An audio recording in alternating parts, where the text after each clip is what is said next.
Welcome home, racing fans. Well, I hope this video finds you all safe and healthy and happy, and maybe buying some slot cars.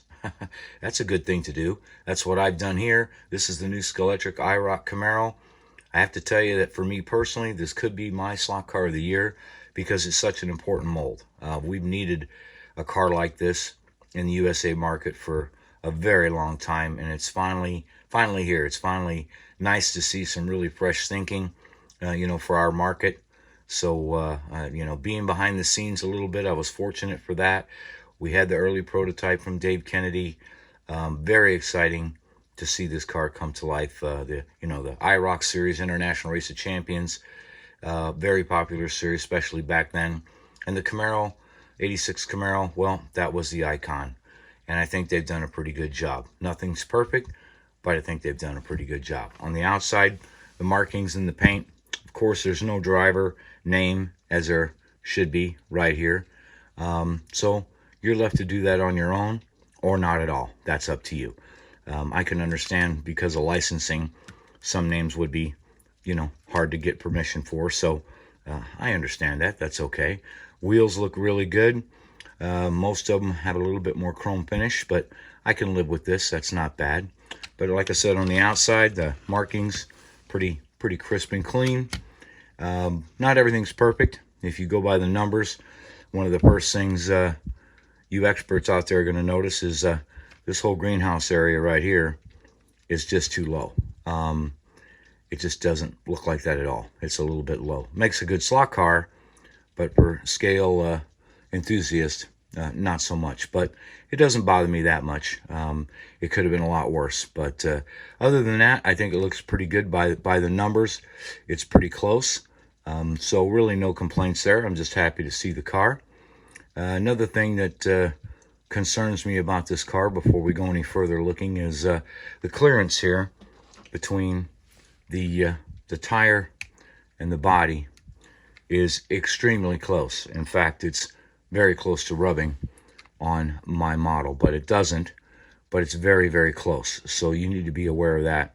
Now, some tire sanding is gonna fix that, of course, or a little body sanding, but you need to be aware of that. If you feel the car has a little bit of performance issue, you might want to check for that tire rub there.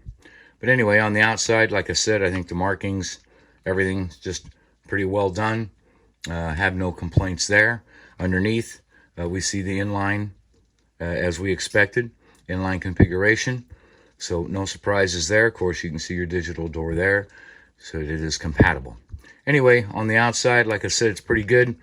It's just exciting to see this car. I'm hoping for more very soon. I think they should have came out with at least one more with it.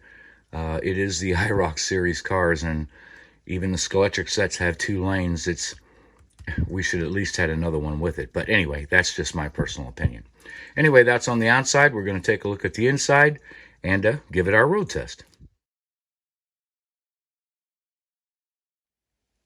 All right, under the hood, there's no surprises. Basically, your inline configuration as we knew it would be, 9-27 gearing. Of course, you have it's digital ready here. You can add your digital chip there, of course. As far as tires go, these are exact same wheels that are used on the NASCARs. So if you like silicone, Quick Slicks Mix SC01, beautiful fit on this tire. And for the stock width, you want to use Paul Gauge 2110.5. Now, you can use 2112.5, make it a little wider back here for some more grip, but you're going to have to do some tire sanding, and that's because we showed you just how close these stock tires are to the body there. So, but most of you guys out there that are sanding your tires and going aftermarket, you're well used to sanding, so you'll have no problem there. This motor, stock Scalextric motor, I bench tested mine, 2675. That's about average for these Scalextric motors. They do have a range, to be certain. But that's still plenty of pep for this car. It runs pretty good to me, and of course, we do have our bar magnet back here. But like I said, no surprises. Basically, a very easy chassis to work with. I know a lot of guys have already talked about sanding these edges all around here, opening it up to give this car a little bit more body float. So it seems to me the feedback I'm seeing is, well, a lot of people are pretty pleased with it. So anyway, we're going to do a tire change for our track and give it a road test. But like I said, no surprises, and I'm pretty happy with that. All right, so before the road test, I just want to go over a couple of things that I think you should do before you start racing this car in anger. One of the issues with this car is that this motor here, it is kind of loose in the mount. So it has a rocking motion back and forth, kind of loose. And also our rear bushings, they are pretty loose in the chassis. Now, I do not suggest super glue, anything like that, in case you ever have to remove the motor or the bushings. I've been using this UV glue. You've seen them advertised before. I find them all over eBay, Amazon, whatever local stores. And it's become one of my favorite adhesives because it just works. I put a little bit here on the front and the back, use the UV light to activate it. It's very strong, works on the bushings as well. It's very strong, but you can still easily pop the motor out without damaging the chassis, or the bushings can be popped out without any damage. So I went ahead and glued the motor in, glued the bushings in, and the final thing is I did go with the SC01, the quick slick silicones. There is no clearance issue with the car. These tires are just slightly a few thousandths smaller diameter, so there's no clearance problem with the body. So I just wanted to cover what I did, and now we'll do our road test.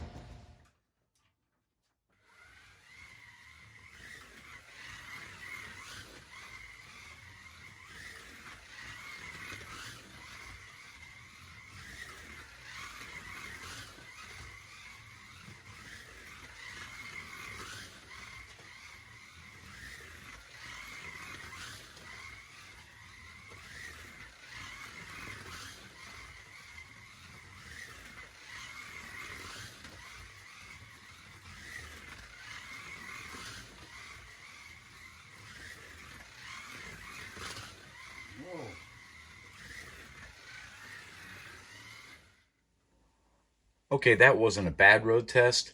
I mean, my best lap times are in the 3.8 range. That's not lightning fast, but as you could see, I did have a little chatter going on. This car could definitely use some float, a little chassis mod here and there in non-magnet form. Also, the wheels, I need to pop that rear axle out and give it some tire raiser time and get it trued up. But, you know, it does show it has potential. So overall, I'm not really going to complain about it. It is non-magnet on this wood track. In magnet form on plastic track, you won't notice a thing. I think it's going to run just fine as intended. So, like I said, I'm really excited to see the car. It's just having this mold, this car in our hobby, for our market, is just a big deal to me. It may not be to you, but it certainly is to me. Something new, fresh, and good old American iron. So I'm really pleased with it. I'd like to thank the guys behind the scenes who helped make this car happen. It's all about people in this hobby, and without them, well, we just don't see efforts like this. So thanks again, guys. I really appreciate it, and I think this is a great slot car. It has a lot of potential as soon as they release more, and then we can really have the mid-80s IROC series right here in our scale. So well done, Scalextric. I'm glad to see the car, and I hope everybody else likes it. As far as I can see, everybody does, with all the comments that I've been reading. So just always appreciate your feedback, and we'll see you online.